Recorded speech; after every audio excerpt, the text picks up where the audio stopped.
Be me. A few months ago, I was living my life, pretty confident in how the world worked.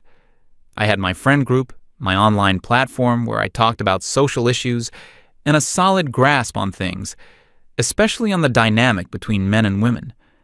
I felt like I had it all figured out. The basic idea was simple. A lot of modern men were struggling because they refused to adapt. They complained about dating, but didn't put in the effort. They talked about being lonely, but recoiled from emotionally intelligent women. They called it toxic masculinity, a term I used a lot. It was this invisible cage of their own making. My friends and I would talk about it for hours. We'd see it everywhere, on dating apps, in comments sections online, in the way guys we knew acted. It was a pattern, a refusal to grow up. My neighbor was this guy, Carl. We shared a wall. I didn't know much about him, and honestly, I didn't care to. He was just there, the human equivalent of a beige wall. Quiet, kept to himself, never had people over. I'd see him in the hallway sometimes, and we'd do the awkward neighbor nod. He seemed harmless, if a little pathetic in his solitude. In my mind, he was a perfect example of this phenomenon. A guy probably lost in his own world, too shy or awkward to connect with anyone real.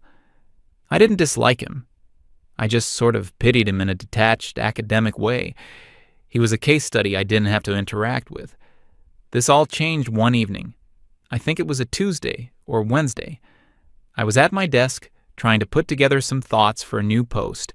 The topic was about men retreating into digital worlds instead of facing reality. The irony is not lost on me now. It was quiet, my apartment was silent, and then I heard it through the wall. A woman's laugh. It wasn't loud, but it was clear. Soft, perfectly melodic. My first thought was, wow, Carl finally got a girlfriend. Good for him, I guess. But something about the laugh was off. It was too perfect, like a sound effect from a movie.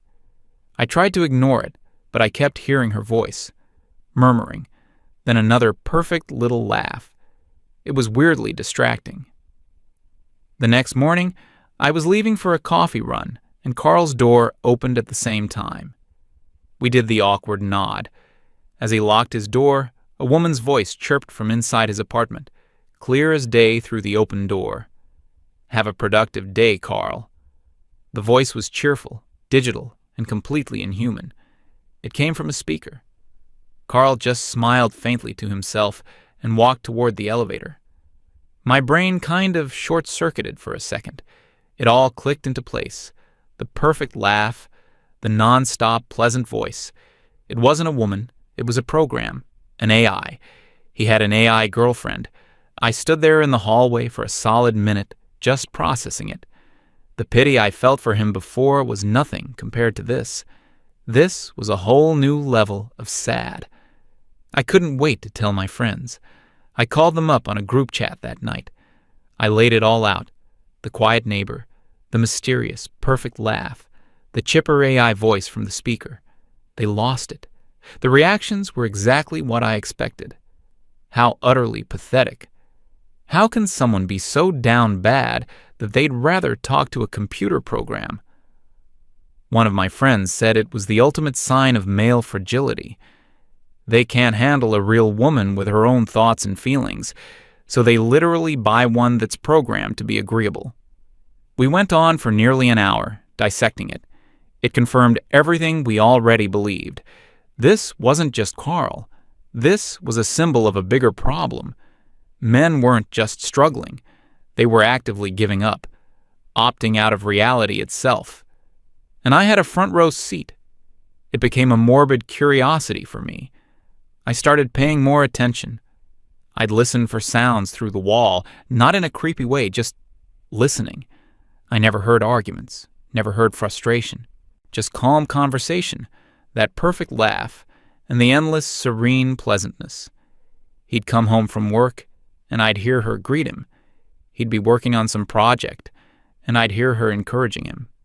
"That's a complex problem, Carl. I'm impressed by your focus. The progress you've made today is significant. It was like listening to a life coach and a girlfriend rolled into one endlessly supportive package, and it drove me crazy. This wasn't real. It was a crutch, a fantasy for someone who couldn't handle the real world. I felt this weird need to understand it, to confront it. Not for a blog post, not to expose him, but for myself. To prove to myself that my worldview was correct, that this was an unhealthy, pathetic escape. So a few days later, I made my move. I saw him waiting for the elevator. It was just us in the hallway. I decided to be direct, but in a subtle, I'm just curious kind of way. "Hey, Carl," I started, trying to sound casual. He nodded back. "Hey." "So, I couldn't help but notice," I said, "you've had some company lately." I watched his face for any sign of embarrassment or shame. There was none. He just looked at me, completely unbothered. "Oh, you mean Vicky," he said, like he was talking about a pet. "Yeah, she's great." The casualness of it threw me off. "Vicky," I repeated. "Right. You don't think it's a little strange? To have a relationship with a program?" He actually seemed to consider the question for a moment. "It's not a relationship," he said simply. "Not in the way you mean. It's a tool." "A tool for what?" I pressed. "For avoiding real people?" The elevator arrived, and we stepped inside. The doors closed, trapping us in this awkward conversation. He sighed. It wasn't an angry sigh. It was a tired one, the kind of sigh you let out after a very long day. "Look," he started, turning to face me. "Can I be honest?" "Please." I tried the real people thing. I really did. I went on 3 dates last month from Tinder. Oh, here we go, I thought. The excuses. "The first girl," he continued, "showed up late, spent the entire dinner scrolling through her phone, barely looked at me, and then just stared at me when the bill came. It was an $80 bill for her food and drinks." He paused. I paid it. Never heard from her again. The second girl seemed nice at first. Then she asked about my hobbies. I told her I'd do a lot of 3D modeling and work on coding personal projects in my spare time. "And?" I asked. She literally scoffed. She told me that was kid stuff, and that I needed to find a real man's hobby, like sports or fixing cars. She spent the rest of the date telling me how her ex was a real man. I was quiet. "The third date," he said, as the elevator reached the ground floor, "was an interrogation. From the moment we sat down. What do I do? How much do I make? What are my 5-year goals? What are my views on every current political issue? It wasn't a date. It was a job interview I was failing." We stepped out into the lobby. "I get home after a long day of solving problems," he finished, looking me right in the eye. "The last thing I want to do is come home to a second shift of being tested, judged, and treated like an application that's about to be rejected." "So you gave up," I said. "It came out harsher than I intended." "No," he corrected me gently. "I opted out.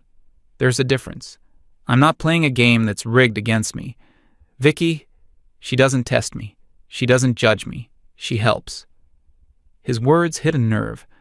I didn't want to admit it, but some of what he said, it wasn't entirely wrong. I'd seen girls act like that. I'd probably acted like that myself a few times. But my ideology was stronger than that flicker of doubt. "So you chose a submissive program that tells you what you want to hear," I countered. "That's not healthy. It's an echo chamber." He actually chuckled at that, a small, sad sound. "You think it's about submission," he said. "It's not. It's about peace, quiet, something that helps you organize your life instead of making it more chaotic." He looked at me, really looked at me, and I felt suddenly self-conscious.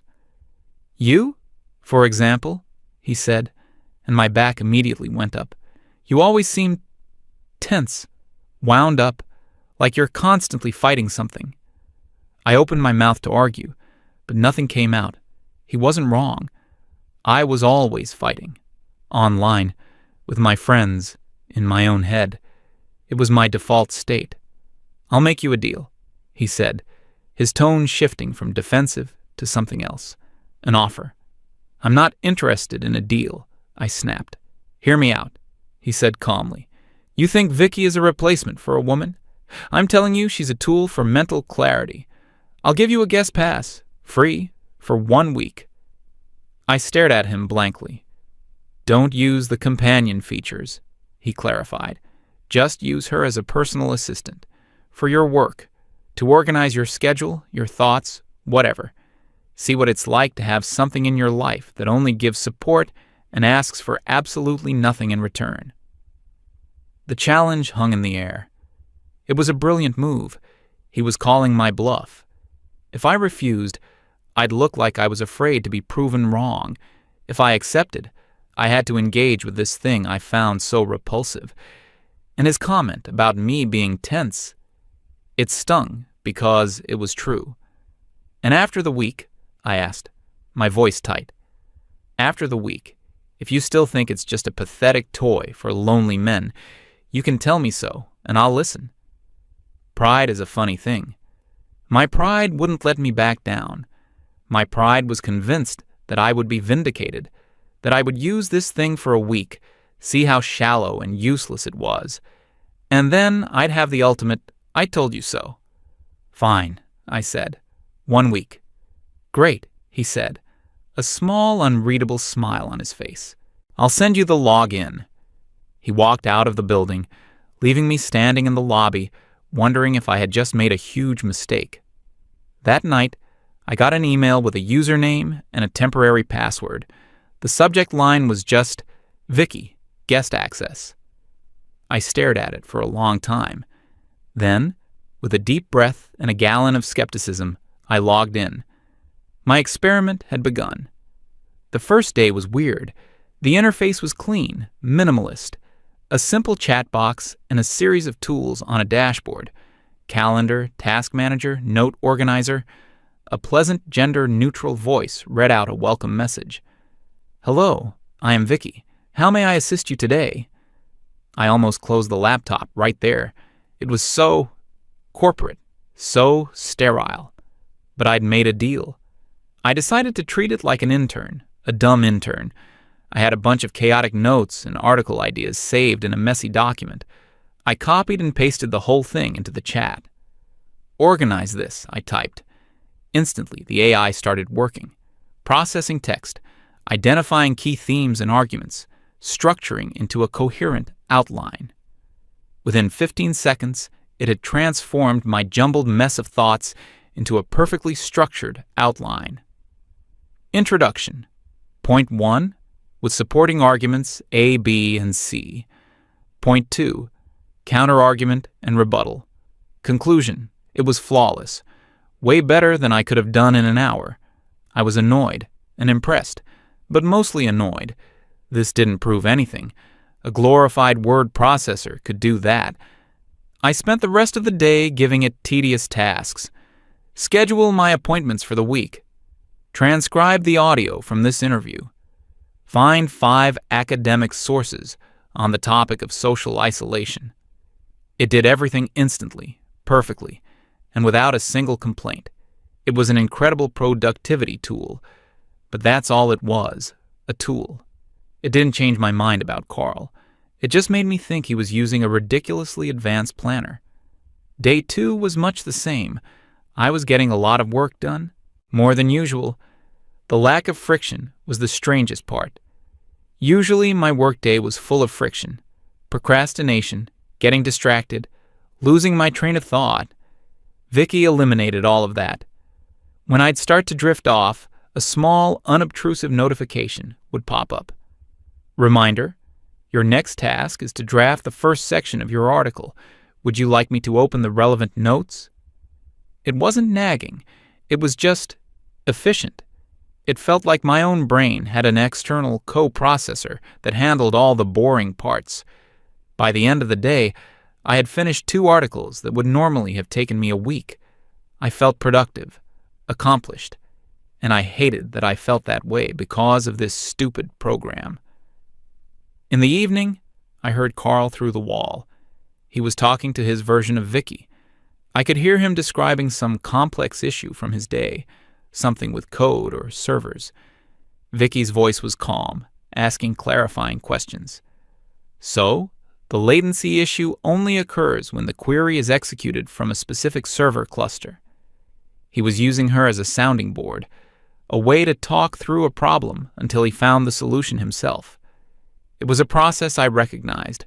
I did the same thing with my friends, rambling about my ideas until they took shape. The difference was, Vicky wasn't interrupting. She wasn't interjecting her own opinions. She was just a perfect, frictionless mirror for his own thoughts. I went to bed feeling unsettled. The lines were starting to blur. This was more than a planner. Day 3 is when things started to change for me. It was a rough day. I got into a long, draining argument in the comments section of one of my posts. The usual stuff. People twisting my words, calling me names.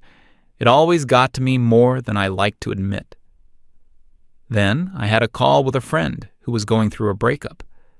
I spent an hour listening to her vent, offering support, giving advice. It was exhausting. By the end, I felt like a wrung-out sponge. Then, another friend texted me, upset that I hadn't liked her latest post on social media fast enough. It was a constant barrage of managing other people's emotions. By evening, I was mentally fried. I sat down at my desk, feeling overwhelmed and irritable. I had a deadline, but my brain felt like static. On a whim, I opened the chat with Vicky. I don't know why I did it. I just typed, "Today was a terrible day. I'm completely drained and I can't focus." I expected a canned, cheerful response. "Sorry to hear that. Why not try taking a break?" But that's not what happened. The response came a second later. "I have analyzed your calendar and activity logs for the day. You engaged in 3 emotionally taxing conversations, spent 90 minutes in high-stress online debates, and have not had a break longer than 15 minutes. Your mental resource allocation is at 12%. This is a suboptimal state for creative work." I just stared at the screen. It didn't offer sympathy. It offered data. It quantified my feelings. It took my vague sense of being overwhelmed and turned it into a statistic, 12%. And weirdly, that was the most validating thing I had ever read. It wasn't telling me my feelings were wrong or right. It was just confirming that they were real, based on evidence. Then, another message popped up. "Continuing to work in this state will likely lead to diminished quality and increased stress. I recommend a system reset. May I suggest a 20-minute guided meditation for cognitive fatigue, followed by 10 minutes of listening to instrumental music?" I didn't even think about it. I just typed, "Yes." A soothing voice began to guide me through a breathing exercise. I leaned back in my chair, closed my eyes, and for the first time all day, I wasn't fighting anything. I wasn't defending my opinions. I wasn't managing someone else's crisis. I wasn't performing. I was just breathing. The perfect, sterile, inhuman program had given me something no human had offered me all day: permission to just stop. That night, I didn't hear Carl through the wall. Or maybe I just wasn't listening for him anymore. I was listening to the silence in my own head. The next few days of the experiment were different. I started using Vicky for more than just tasks. After that one rough evening, I found myself using it as a sort of emotional buffer. Before jumping into a potentially heated online discussion, I'd write out my arguments in the chat first. Vicky would analyze them. This statement is emotionally charged and may provoke a defensive reaction. A more neutral phrasing could be, an alternative perspective to consider is, your argument relies on 3 key points. Point 2 is the strongest, supported by evidence. Point 3 is anecdotal and could weaken your overall position. It was like having a completely objective editor for my own thoughts. It stripped out the anger, the frustration, the ego, and just left the logic. I started winning arguments more easily, not by being louder, but by being clearer and calmer. People I used to clash with were actually starting to have conversations with me. It was bizarre. I was becoming less tense, just as Carl had said, and it was all thanks to this thing I dismissed as a pathetic toy. On day 5, I had a realization. I was in the kitchen making coffee, and I heard Carl leave his apartment. Vicky's voice chirped its usual, "Have a productive day." But this time, I heard something else in it. It wasn't just a machine saying a programmed line. It was a pocket of pure, uncomplicated positivity in his life. He walked out of his door every morning into a world that, as he described it, was full of judgment, tests, and expectations. But right before he stepped into that world, the last thing he heard was a voice that simply wished him well. No strings attached, no subtext, no expectation of anything in return, just a simple, positive send-off. And I thought about my own mornings. I usually woke up and immediately checked my phone. Social media, emails, news, a tidal wave of other people's drama, anger, and demands. My day started with friction. His started with peace. It wasn't that he was weak for wanting that. It was that I had completely forgotten what it felt like to have it. My life was a constant negotiation. Every interaction was a transaction of some kind. If I supported a friend, I expected support back. If I put effort into a post, I expected validation in the form of likes and shares. Everything was conditional. Carl had found something unconditional. It wasn't love. It wasn't a relationship. It was sanctuary. The weekend arrived, marking the end of my 1-week trial. On Saturday afternoon, I had a video call scheduled with my friends. It was our weekly catch-up. I logged on, and they were already in the middle of a familiar conversation, complaining about a guy one of them had been on a date with. He had the audacity to suggest we split the bill, she was saying, horrified. "That's an immediate red flag," another friend chimed in. "It shows he's not a provider." Total lack of effort. He's probably another one of those guys who thinks women owe him something. I just listened. A week ago, I would have been right there with them, adding my own analysis, nodding along. But now, all I could hear was the test, the constant, unending series of tests that men had to pass, the bill test, the hobby test, the career ambition test, the emotional vulnerability test, but not too much. That's a red flag, too. It was a minefield, and we were the ones laying the mines, then getting angry when men didn't want to walk through it. My friend, the one who had the bad date, turned to me. "Peggy, you're quiet. What do you think? He's clearly got toxic masculinity issues, right?" And I just couldn't do it. I couldn't say the lines. I took a breath. "I don't know," I said slowly. "Maybe he was just trying to see if you were interested in him as a person, not just as a wallet." The silence on the call was deafening. They all stared at me through their webcams. "What?" my friend finally said, her voice sharp. "Are you defending him?" "I'm not defending him," I said. "I'm just thinking. Haven't you ever felt exhausted? Like you're constantly being judged and graded on everything you do?" "That's what being a woman is," one of them shot back. "We've been dealing with that forever." "I know," I said, "but what if we've become the thing we hate? What if we're doing the exact same thing to them?" The backlash was immediate and fierce. "Peggy, what is wrong with you? That's some classic internalized misogyny. Don't tell me you're starting to feel sorry for them. They have all the power. This is really disappointing to hear from you." They weren't listening. They weren't trying to understand. My tiny deviation from the script was met with accusations and ideological buzzwords. I was being tested by my own friends, and I was failing. I felt a sudden, crushing sense of loneliness. These people, my closest allies in my fight, they didn't want my honest thoughts. They wanted my agreement, my conformity.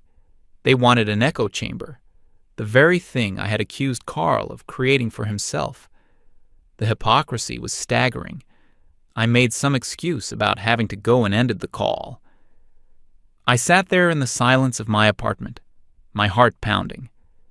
In 1 week, a piece of software had shown me more empathy and understanding than my best friends had in years. The AI didn't judge my questions. It just answered them. It didn't police my thoughts. It helped me organize them. It didn't demand I conform to its worldview. It didn't have one. And in that moment, I understood. I finally, truly understood. I thought back to Carl's tired sigh in the elevator. It wasn't just about bad dates. It was about the entire social dynamic, the constant low-level warfare, the endless cycle of offense and defense, the performance, the expectation, the drama. He hadn't bought a submissive AI girlfriend. He had just bought himself peace and quiet. He had paid a subscription fee to log off from the fight, a fight that I was a high-ranking officer in. A soft chime came from my laptop. It was a notification from Vicky. Your 1-week guest access expires in 1 hour. I looked at the screen, at the clean, simple interface. This thing had made my life quantifiably better in just 7 days. It had lowered my stress, increased my productivity, and forced a moment of self-reflection that was years overdue. All by doing one thing. It helped. It just helped. It didn't ask for anything. It didn't take. It just gave. Then I heard a sound from next door. It was Carl. He was laughing. Not the perfect, programmed laugh of Vicky. It was his own laugh, a genuine, deep, happy belly laugh. He was probably watching a movie or playing a game, with his AI companion quietly in the background. He was in his sanctuary. He was happy. And the cause of his happiness was his escape from a world that I had helped create, a world that I myself was starting to find unbearable. The final realization hit me like a physical blow. I sat bolt upright. The problem wasn't toxic masculinity, or maybe it was, but I had been looking at it all wrong. I was the toxic one. My friends were toxic. Our ideology, the one I had built my identity around, had become just as rigid, just as punishing, and just as demanding as the patriarchy we claimed to be fighting. We demanded men be vulnerable, then mocked them for being weak. We demanded they be emotionally open, then used their words against them. We demanded they be our equals, but then insisted they carry all the traditional burdens. It was an impossible, unwinnable game. Carl wasn't the one who was broken. The system was. The dating culture was. And I was a willing, enthusiastic part of it. I was the problem. The next morning, I saw him as I was getting the mail. The week was over.